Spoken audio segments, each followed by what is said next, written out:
เอาพี่น้องเอ้ยเปิดภาพมากะนี่คืออยู่เดินบ้านนี่เองนี่สิตั้งกล่องก่อนพี่น้อง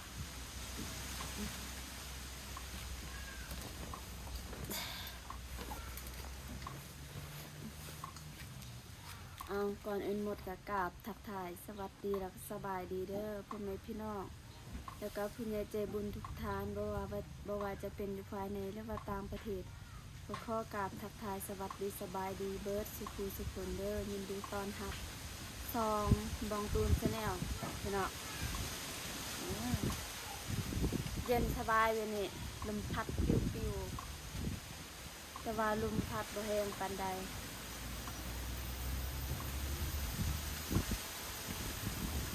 ก็ได้เสียในเด้อพี่น้องบ่ฮู้ว่าสิได้ยินเสียงน้องหรือบ่แล้วก็สิพยายามถ่าย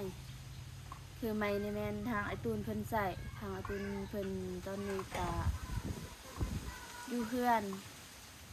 ก็คือเฮ็ดเฮือนนี่แหละแต่ว่าส่วนน้องก็หลังจากที่เฮ็ดกินเฮ็ดยากแล้วก็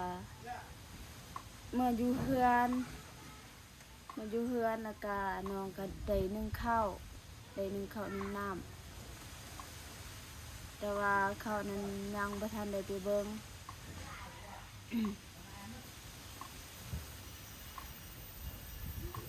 ก็คือสำหรับคลิปนี้กะสิพาพ่อแม่พี่น้องมาเบิ่งกาแฟที่กาแฟของน้องกับอาตูนยังเรือในมือนั้นว่าสิเป็นจะใดในในช่วงนี้มันงามบ่หรือว่าเป็นจะใดเพราะว่ากะช่วงนี้กะบ่ค่อยได้ฝนตกปานใดแล้วก็ประมาณนี้เนาะ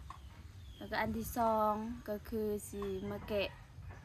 กล้องก็คือสิมาแกะเครื่องที่ทางผู้ใหญ่เพิ่นพากมาแต่ฟังไทยเพิ่นแหละสิมาแกะเครื่องนั่นว่ามันเป็นเครื่องใดแน่เพราะว่าน้องก็ยังบ่ทันรู้ว่ามันเป็นหยังมีแต่ว่าสิแกะให้พ่อแม่พี่น้องไปเบิ่งนำกันจักหน่อยก่อนอื่นก็สิพาพ่อแม่พี่น้องไปเบิ่งเรือนครัวนั่นแหละเพราะว่าน้องได้นึ่งข้าวไว้แล้วแต่ว่ายังบ่ทันได้ไปเบิ่งหากะนึ่งใหม่ๆ แล้วก็สิปัดกวาดเทือนนี่แหละสิปัดกวาดเทือนครัวเพราะว่าน้องก็ไว้นึ่งข้าวแล้วแล้วก็ยังบ่ทันได้กวาดเทือนนี่โอเคไปนี่เด้อที่นั่นก็คือคอกไก่ของไอ้ตูนเพิ่นนี่ส่วนมาน้องบองนี่ตอนน้องบองอยู่เฮือนหลังใหม่ที่กำลังสร้างมันก็อยู่หั่นบัดน้องเมื่อนี่มันก็อยู่เมื่อนี่มานอนเนี่ยกิ๊กนี่ตั้งนะฮักอีหลีไปกวดขวก่อนโอ้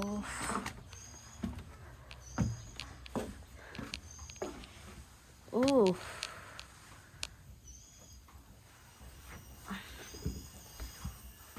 มืดเด้อพี่น้องเลย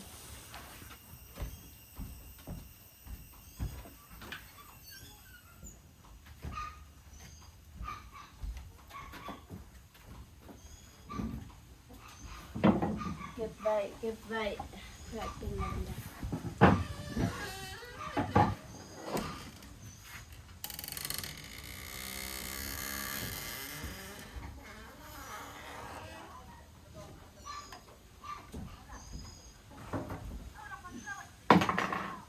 เต็มเลย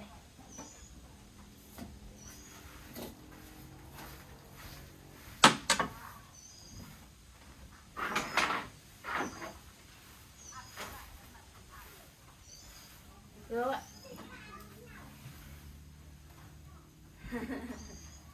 แอบอุ้ยอันนี้เป็นคือทางเมียเท่าเป็นคือพี่น้องของไอ้ตูนเพิ่นแหละเพิ่นมาเอาไฟสินึ่งข้าวนึ่งน้ำนี่แหละแต่ว่าน้องนึ่งก้อน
มาเป็นครู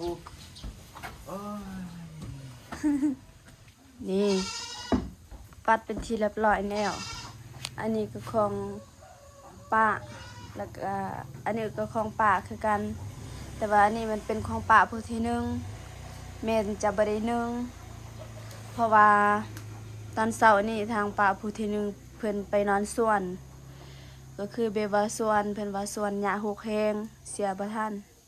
เพิ่นไปนอนสวนแล้วก็มีลูกๆเพิ่นไปนํแล้วก็เพิ่นก็ได้มอบ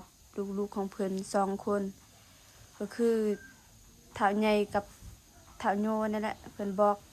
ว่าเบิ่งในเด้อว่ามื้อนี้ทางป้าสิไปนอนสวนแล้วแล้วก็อันนี้เป็นป้าผู้ที่สองแต่ว่าป้าผู้นี้เพิ่นยังอยู่บ้านคือกันเดี๋ยวจักหน่อยเพิ่นก็สิมานึ่งเองโอเคประมาณนี้เดี๋ยวเราไปเบิ่งกาแฟเลยบางทีก็ได้ฮดถ้ามันแห้งนี่ไปทางนี้เลยพี่น้องไปเบิ่งกาแฟแม่ย่าก่อนเด้อนี่อันนี้แม่นกาแฟแม่ย่านี่กาแฟ5 กระปุกนี่แล้วอันนั้นกกทุเรียนของแม่ย่าจักเพิ่นไปขอน้ำไผแต่ว่าน้องก็ถามอยู่ว่าได้กกทุเรียนมานำไผเพิ่นก็ว่าตัวเองหาขอพี่น้องเพิ่นว่าได้ขอ3 กกแนะนำแต่ว่าบ่ฮู้ว่าทางแม่ย่าเพิ่นสิปลูกอยู่ส่วนใดอันนี้ก็คือธงที่น้องกับไอตูนหายนั่นแหละนี่แต่ว่าปลูกในแม่นทางแม่ย่าปลูกแล้วก็เพิ่นไปหาเบียร์กาแฟอยู่ไกลแต่ว่าน้องบ่ได้ไปนำมันไกลนี่โซไอต้นเดช่วงนี้ฝนก็บ่ตก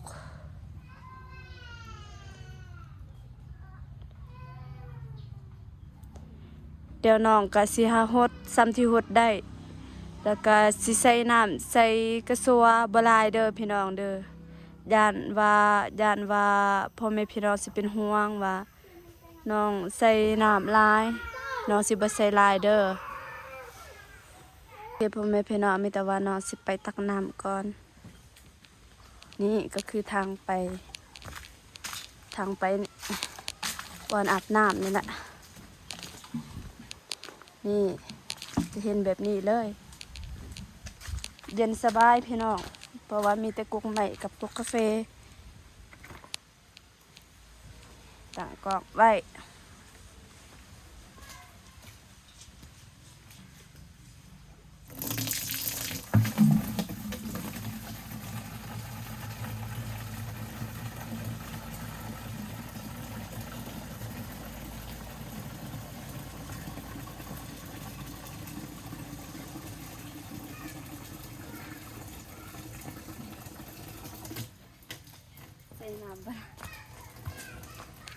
ใส่น้ำบะลายเด้อพี่น้องนี่ใส่บะเต็มซ้ำไปมีแต่ว่าไปหดเลยไปถ่ายบอลหดเลยแล้วนี่สิเขาไปข้างในสิเขาหดไปข้างในกับมันบ่ได้พี่น้องเพราะว่าไอ้ตูนเพิ่นใส่ตะนางเอ้าเฮาสิกลมลงบ่ได้มีแต่ว่าสิหดอยู่นอกนั่นแหละซ้ำใดที่หดได้เนาะไป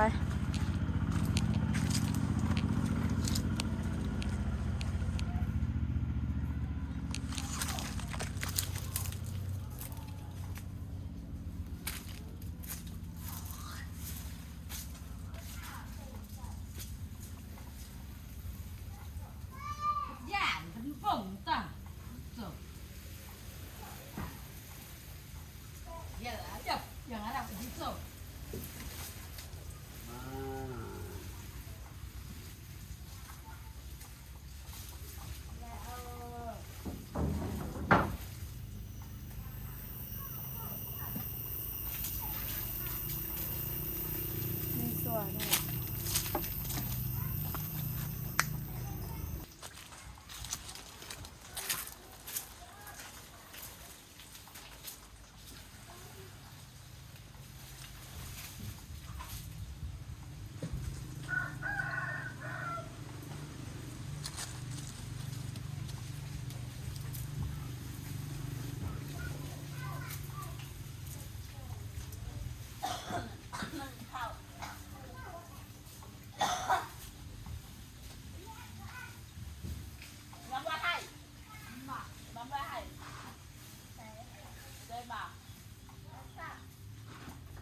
Asam you say, ku men wing. Ku men wing. Oh.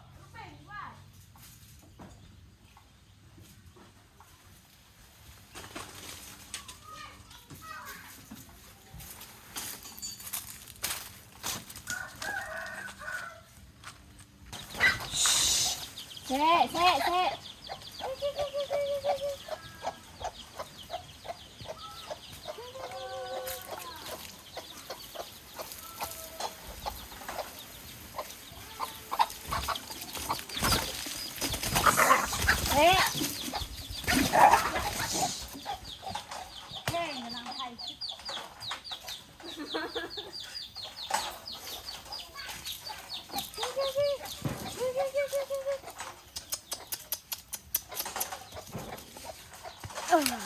สิคบไก่ไอตูน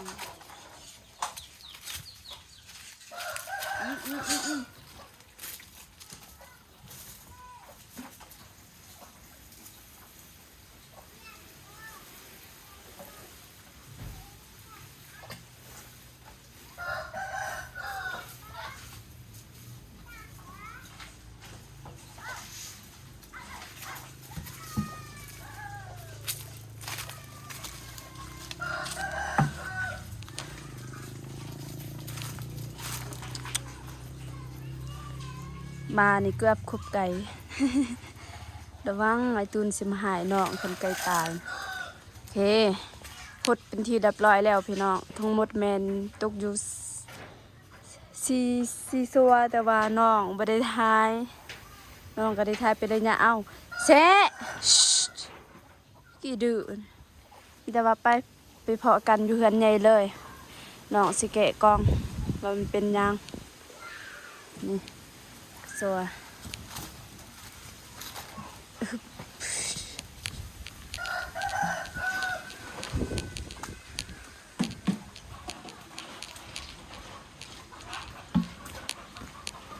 ฝากซัวไว้อยู่กองล่างเพราะว่า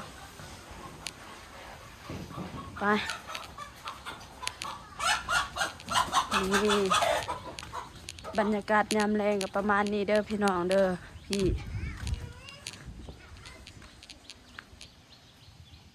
นี่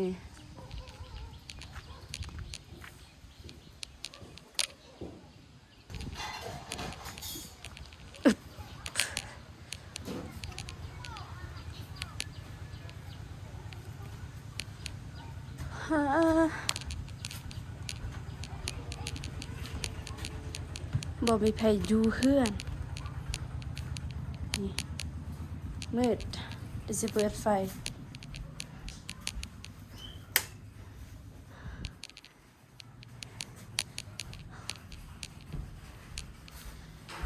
นี่คือบอนนอนของน้องกับไอตูนโอเคไม่แต่ว่าสิตั้งกล้องแล้วก็สิแกะเครื่องไว้ตั้งอยู่นี่แหละ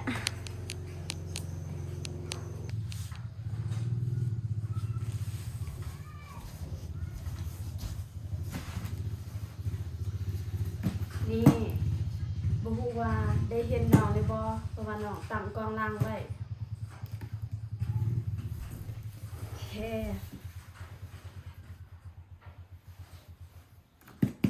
บ่ฮู้ว่ามันเป็นเครื่องหยังนี่แล้วก็เสื้อนี่แม่นเป็นเสื้อที่เทมรถจักรเด้อพี่น้องเด้อถ้าว่าผู้ใดที่ได้เบิ่งคลิปที่ตอนที่บ่เตียงเพิ่นซื้อรถให้พวกน้องให้แล้วก็จะมีเทมอยู่เสื้อนี้แล้วก็ได้เทมหมวกกันน็อกเป็นสีแดงแล้วก็เสื้อก็เป็นสีแดงนำมานี่โอเคจัดเลยเดี๋ยวเฮาสิมาลุ้นนำกันมันเป็นเครื่องหยังเพราะว่าน้องก็บ่ฮู้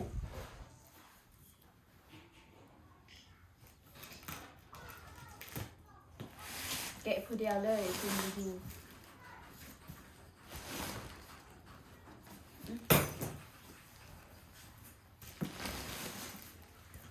ี่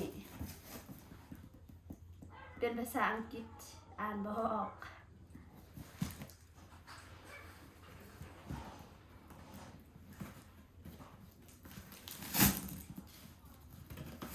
ย่านแกะยากดิ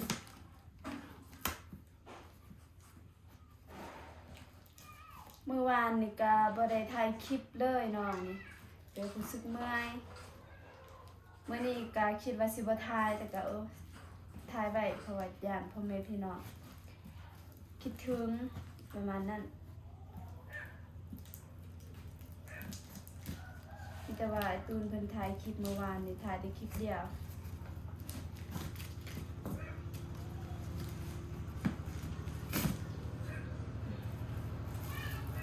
แม่นนำนะ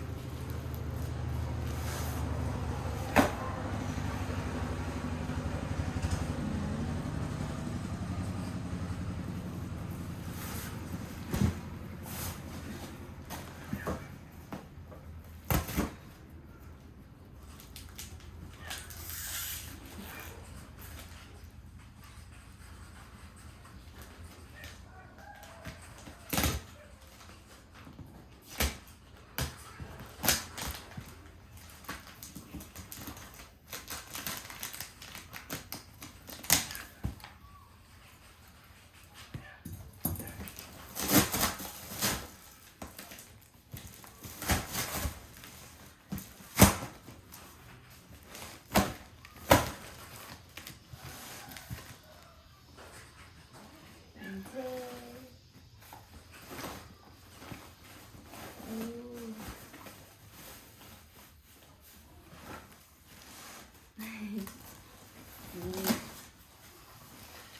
นี่เลย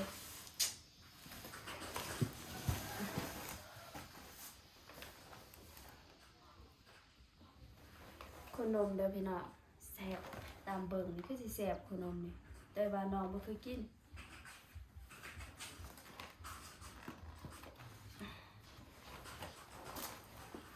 อยู่นี่จะมีกุ๊กไข่นำคือสิแซ่บ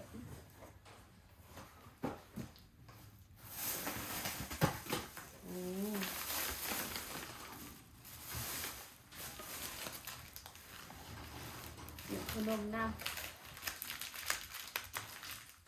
อันนี้ขนมแบบคล้ายๆคืออยู่แม่นครหลวงเวียงจันทน์ที่เคยฝากมา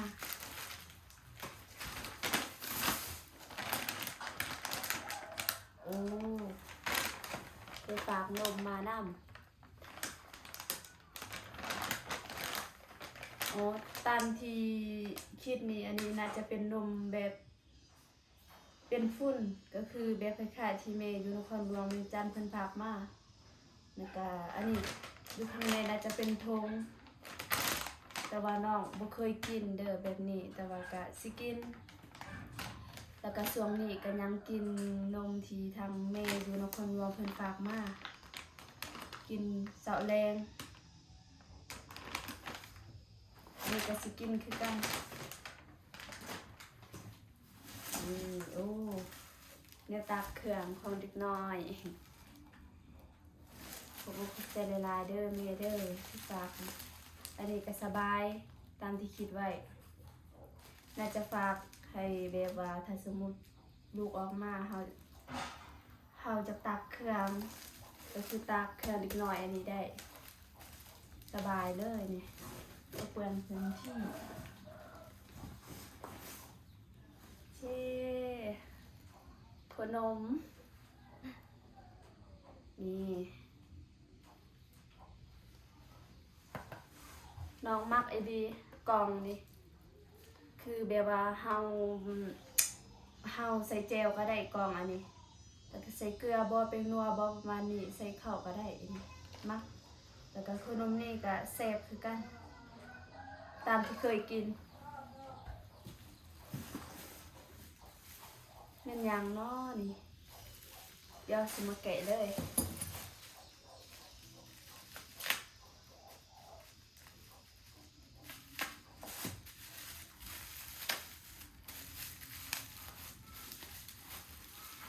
ทางแม่อยู่ฝั่งไทย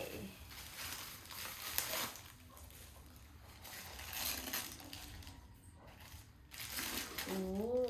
จบ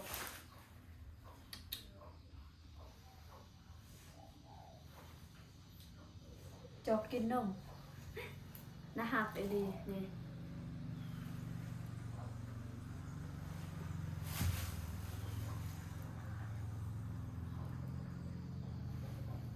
จอบกินนุ่ม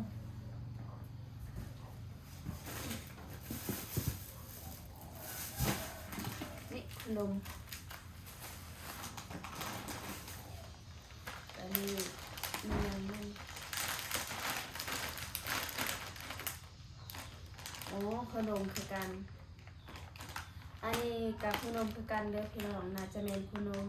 ไม่แต่ว่าน้องกะสิฝากให้พวกลานๆนำก็คือขนมแบบนี้เฮาสิฝากให้ทางเอื้อยบ่หรือว่าพ่อแม่ญาติสิกินบ่ได้เพราะว่าตามที่คิดเป็นขนมอม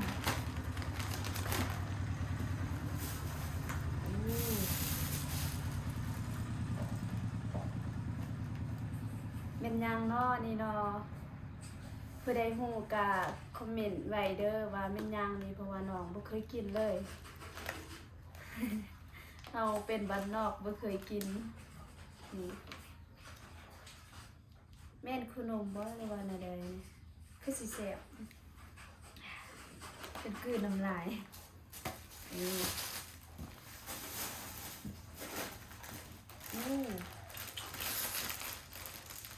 มีของมักน้องบองเลยถ้าว่า FC จื้อก็ถ้าว่า FC คือสิจื้ออยู่คือแบบตอนที่ทีมงานเข้ามาถ่ายแรกๆทางอาตูนกับไอจิตเพิ่นได้มอบพี่น้องมีไว้ก็คือมียำแล้วก็เป็นแก๊สไว้อันนี้มีซื้อให้น้อง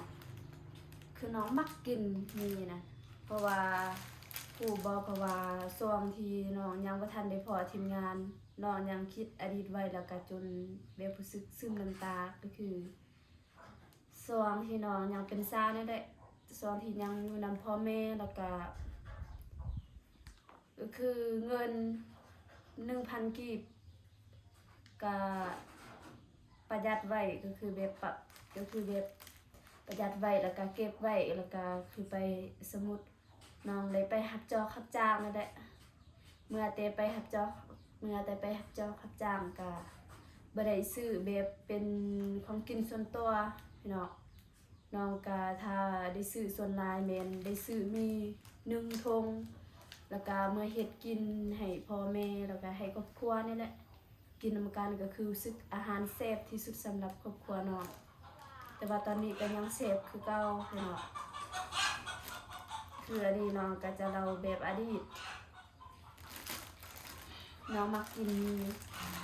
แล้วก็อยู่ลาวนี่มีถุงนึงนี่แม่น 5,000 กีบแพงแล้วแต่ว่าช่วงนั้นมีถุงนึง 3,000 กีบแต่ว่าน้องรู้สึกโคตรแพงอีดีไปรับจ้างแล้วก็ได้เก็บเงินไว้ถ้าสมมุติบ่มีแนวกินน้องก็ไปซื้อมีเอามาต้มกินแทนเป็นอาหารนั่นแหละเช้าแลงบ่ประมาณนี้บางมื้อก็กินข้าวจำแจวก็มีบางมื้อถ้าว่าได้กินอาหารแซ่บที่สุดก็คืออย่างที่เส้นมีนี่แหละแซ่บที่สุดเลย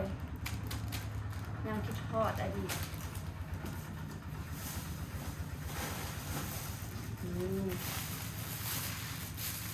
นี่คือการเหรอมีรุ่นนี้แม่นน้องบ่เคยกินเลยนี่เป็นมีของไทยคือสิแซ่บนะมีไทยอันนี้1 2 3 4 5 6นี่เม็ดแล้วพี่น้องโอ้ขนมปังแซ่บ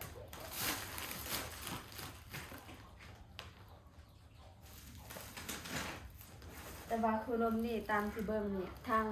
แม่อาจสิกินได้อยู่เพราะว่าแม่บ่มีแขวแล้วบ่ฮู้ว่าเป็นหยังก็คือน้องได้รับเครื่องแบบนี้น้องจะนึกถึงไว้ทางพ่อแม่แล้วก็อ้ายเอื้อยน้องอยู่บ้านเลยก็อยากให้แบบว่ากินน้ำกันนี่แหละมีแบบว่ามีหน่อยก็กินหน่อยมีหลายก็กินหลายคือแบบว่าน้องอยากแบ่งปันบ่ฮู้เป็นหยังก็คือแบบว่าเทื่อใดที่กินอาหารแซ่บน้องจะนึกถึงครอบครัวเลยและอันที่2 น้องจะนึกถึงทางไอ้ตูนเลย แต่ว่าน้องบ่ฮู้เป็นหยังเวลาที่ไปกินแนวแซ่บๆแล้วน้องจะคิดหาก็คือคิดหาทางไอ้ตูนกับทางครอบครัวของน้องอยู่บ้านคิดไปแบบอยากให้คนนั้นได้กินนำเด้ประมาณนี้เดี๋ยวน้องก็แกะเบิ่งก่อน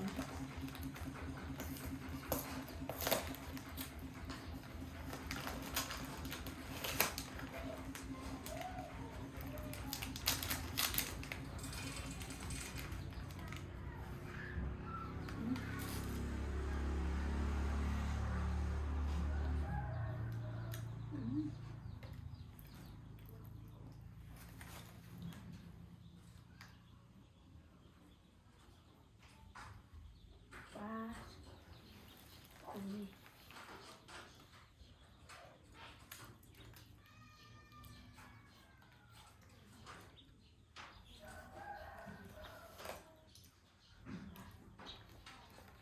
หวานแบบ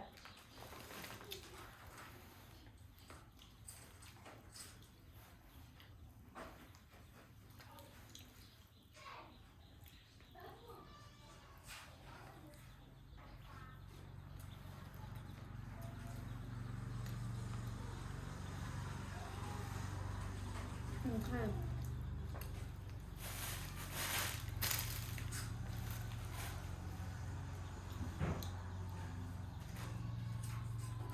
มีนอกมีแต่ว่านอกกะนี่กับสีแดงทั้งนี้แหละกินแม่กินก็ได้มีนี่แต่ว่าพ่อนั้นพ่อก็บ่เคยได้กินมี แต่ว่าถ้าว่ามันหลายทงน้องก็สิฝากให้ทางพ่อแม่นำไปให้คันว่าน้อยเดียวก็สิฝากมีแต่ว่าสิกินอยู่นี่แหละตามเบิ่งนี่ก็หลายอยู่เด้อแซ่บ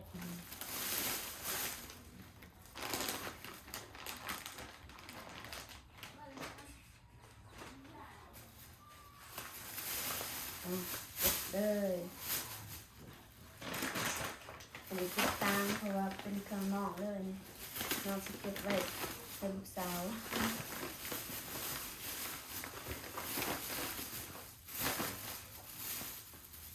มีกาสิกินเป็นอาหารนี่แหละเสาแรงนี่ถ้าบายตูนเมื่อก็สิทางไปตูนก่อนเป็นยังบางทีก็สิจัดทานทางแม่มันนะ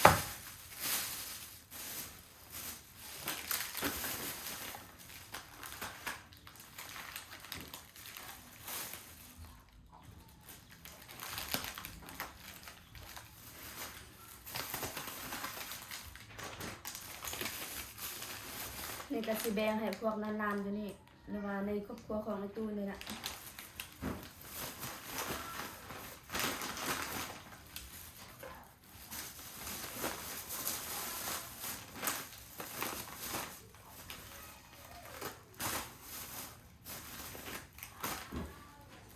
โจกของนอกปลายอยู่นี่พอเป็นเครื่องของนอกเครื่องชูนมปลายอยู่นี่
เคพ่อแม่พี่น้องเนาะ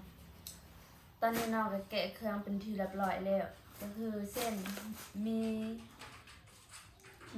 น้ำมีขนมแล้วก็มีเกาะตักเครื่องแล้วก็มีนมให้น้องแล้วก็มีจอกมีลายนี่แหละจังใดกะก่อนอื่นหมดกะลูกขอขอบใจทางแม่อยู่ฝั่งไทยหลายๆเด้อที่เอ็นดูแล้วก็สงสารเมตตาลูกแล้วก็ได้ฝากเครื่องฝากของคือแนวกินแนวยากหรือว่าแนวใส่นี่แหละให้ลูกมันก็ลายเติบอยู่แต่ได้ก็ขอ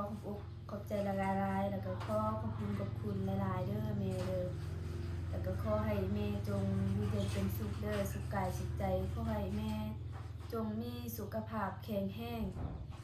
อายุมันควรยืนความเจ็บบ่ให้ได้ความไข้บ่ให้มีเด้อแม่เด้อปรารถนาสิ่งใดก็ขอให้ได้สิ่งนั้นสมการปรารถนาไปใส่มาใส่ก็ขอให้มีคนฮักคนห้อมขอให้มีคนแพงเด้อสาธุโอเคพ่อแม่พี่น้องมีแต่ว่าสิจบคลิปก่อนเด้อก่อนอื่นหมดก็ต้องขอขอบใจทางพ่อแล้วก็แม่ๆ FC นำเบิดสุขุทุกคนที่เข้ามาเบิ่งติดตามรับชมคลิปของพวกน้องกับไอตูนแต่ต้นจนจบแล้วก็บ่ข้ามโฆษณาให้เด้อขอให้พ่อแม่แล้วก็ FC เบิดสุขุทุกคนจงมีแต่ความสุขความเจริญขอให้มีสุขภาพแข็งแรงบ่ว่าแต่ FC หรือว่าผู้ใหญ่อยู่ฝั่งไทยหรือว่าต่างประเทศก็ขอให้รักษาสุขภาพนี่เด้อสาธุเฮ็ดมีแต่ว่าจบคลิปมีเพียงเท่านี้มาพอกันคลิปหน้าคลิปนี้น้องขอกล่าวคำว่าสบายดีเด้อลาตัวไปก่อนบายเมียดเครื่องของให้นี่เอ้ยนี่